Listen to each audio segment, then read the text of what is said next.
La vraie difficulté du moi, c'est de se retrouver un jour sans difficulté. Autrement dit, sans emploi, en cessation d'activité, fermeture définitive de l'usine à fabriquer le moi, rideau métallique baissé et panneau cessation d'activité bien en évidence. Cela paraît dramatique, mais non, car en fait, c'est la fin de cette activité incessante et absurde par laquelle on essayait sans relâche de corriger la vie, de l'améliorer, de la retenir, de la repousser ou de lui expliquer comment elle devrait se comporter. Ce qui est risible dans l'histoire, c'est de découvrir soudain l'énergie extraordinaire dépensée pour rien, c'est-à-dire pour résoudre un problème qui avait été en grande partie fabriqué par celui qui voulait le résoudre. Un problème qui avait été en grande partie fabriqué par celui qui voulait le résoudre. C'est un peu comme chercher frénétiquement ses lunettes pendant 20 minutes avant de découvrir qu'elles étaient sur son nez. On peut alors élaborer une théorie philosophique sur la nature des lunettes, ou simplement éclater de rire. Le Satori, c'est la chute de cette histoire drôle.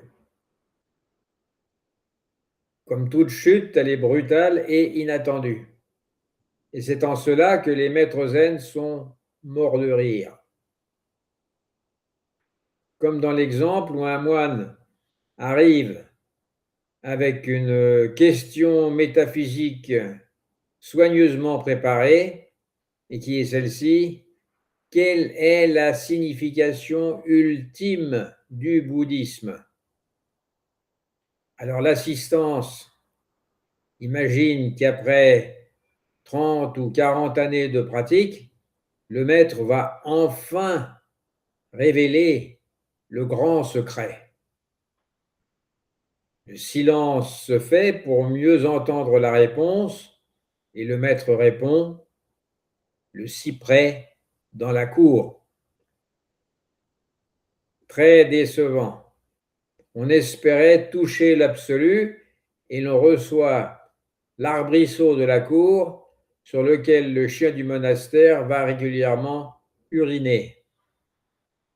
Le maître en rit encore, malgré les siècles. Toute la plaisanterie du zen était là. Chaque koan est une histoire drôle, avec sa chute. Le moine recherchait le sublime, échapper aux apparences et s'envoler vers une réalité dite supérieure, et le maître lui met le nez dans ce qui se trouve devant lui, le cyprès de la cour. La cessation commence lorsque ce besoin permanent de fuir ce qui est, c'est le cyprès, prend fin. On demande la vérité avec un grand V et on reçoit un arbre. On demande l'éveil avec un grand E et quelqu'un nous dit de finir notre bol de riz. C'est un autre koan. On demande la nature de Bouddha et le chien du voisin se met à aboyer. Il faut reconnaître que, vu sous cet angle, l'histoire spirituelle de l'humanité comporte quelques malentendus assez réjouissants.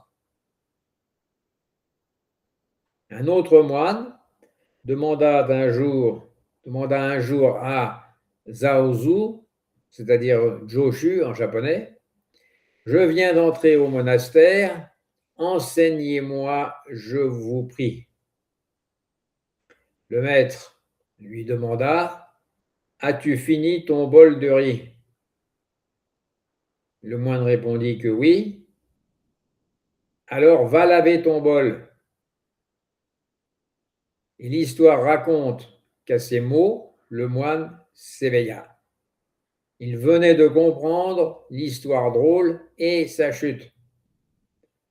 Voilà une méthode pédagogique qui ferait probablement perdre beaucoup de clients aux écoles de développement personnel, par exemple. Imaginez la brochure, programme complet d'éveil, durée 3 minutes. Matériel nécessaire, un bol à riz sale. Pourtant, cette histoire touche directement la cessation. Le moine attend quelque chose, une parole extraordinaire, une transmission mystérieuse. Joshu coupe tout cela par sa question. Tu as fini? Oui. Alors va laver ton bol. C'est tout. La cessation, c'est la fin du commentaire supplémentaire de trop, inutile. Manger quand on mange, laver quand on lave, marcher quand on marche, c'est suffisant. Inutile de rajouter immédiatement suis-je suffisamment présent lorsque je lave mon bol? Parce que sinon, il faudra probablement le relaver. Le rire des maîtres zen vient de ce décalage entre la simplicité du réel et la complication que le mental lui ajoute. On souffre, puis on souffre de souffrir. Ensuite, on s'inquiète de souffrir, de souffrir. Puis on se demande si un bon pratiquant zen devrait s'inquiéter ainsi. Et ça continue. Et c'est ici que l'humour devient une forme de sagesse. Si l'on voit ce mécanisme et son absurdité, eh bien c'est comme observer les petits-enfants jouer au papa et à la maman, c'est juste charmant. C'est comme la rencontre de Bodhidharma et de l'empereur Wu, 6 siècles après Jésus-Christ. Ce dernier commence par lui décrire toutes ses bonnes actions, toutes les bonnes actions dont il se revendiquait, c'est-à-dire l'édification de monastères, son patronage des moines, les textes copiés, etc. Et quand il demande quel mérite il a ainsi acquis, Bodhidharma lui répond aucun mérite. On imagine le silence gêné dans la salle du trône. Ce n'était probablement pas la réponse espérée par l'empereur qui demande alors quel est le sens suprême de la sainte vérité. Réponse: un vide immense, rien de saint. Et lorsque l'empereur demande enfin qui est devant moi, Bodhidharma répond: je ne sais pas. Voilà un admirable entretien d'embauche. Aucun mérite, rien de saint, et je ne sais pas qui je suis. Et pourtant, tout est là. La cessation retire progressivement les médailles que le moi s'était auto-accrochées sur la poitrine, y compris les médailles spirituelles. Même l'éveil ne peut plus servir de décoration personnelle. Car le moi peut parfaitement devenir bouddhiste, et même un excellent pratiquant bouddhiste avec toutes ses décorations. Il peut s'asseoir en zazen, acheter un joli zafu, apprendre quelques mots de japonais, parler de la vacuité et même expliquer aux autres qu'il n'existe pas lui-même. C'est d'ailleurs l'une de ses meilleures proclamations. Moi, personnellement, j'ai parfaitement compris qu'il n'y avait pas de moi. On pourrait lui remettre le diplôme de la meilleure blague du siècle. Parce que la cessation ne consiste pas à adopter une nouvelle opinion selon laquelle le moi serait inexistant. Elle est la cessation de cette saisie continuelle qui transforme chaque expérience en affaire personnelle. Mon progrès, mon calme, mon éveil, ma souffrance, ma compréhension, mon zazen. Quand cette appropriation se détend, le personnage demeure. Il a toujours son caractère, ses habitudes, son âge, ses préférences et probablement quelques défauts assez résistants. Simplement, il n'a plus besoin d'être le centre de l'univers. C'est là le point important. Il peut se retirer et découvrir que l'univers fonctionne très bien sans lui, sans directeur général. Faire cette découverte est profondément reposant, même si le directeur général risque de trouver la nouvelle un peu vexante. Voilà pourquoi certains éveils zen, entre guillemets, sont assez amusants. Quand la recherche tombe, on découvre que ce que l'on cherchait n'avait jamais été absent. On voulait atteindre l'instant présent alors qu'on n'en était jamais sorti. On voulait devenir ce que l'on était déjà. On voulait obtenir la réalité comme si elle pouvait être rangée dans une poche. D'où l'humour. Ce n'est pas une plaisanterie ajoutée à la pratique pour la rendre plus attrayante. Il apparaît naturellement lorsque les prétentions du mental se calment. C'est un humour naturel, automatique. On devient moins lourd. Les difficultés demeurent, mais elles cessent d'être accompagnées par cette immense légende ou histoire personnelle. Pourquoi cela m'arrive-t-il à moi?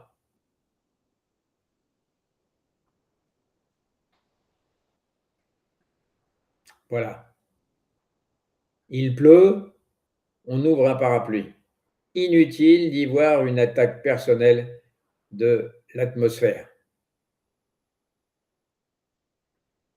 Finalement, la cessation pourrait être décrite comme la fin d'une certaine solennité. Non pas la fin de la profondeur, de la compassion ou de la responsabilité, mais la fin de cette gravité découverte par Newton, ne l'oublions pas, avec laquelle le moi défend continuellement son petit territoire. Les maîtres zen ne riaient pas cyniquement de la souffrance humaine, ils riaient de l'étrange mécanisme qui consiste à fabriquer une prison, puis à demander désespérément la clé. Et parfois, leur enseignement était précisément ce rire, ce geste, ce cri, ou cette réponse absurde qui interrompait brutalement la machine à conforter le moi.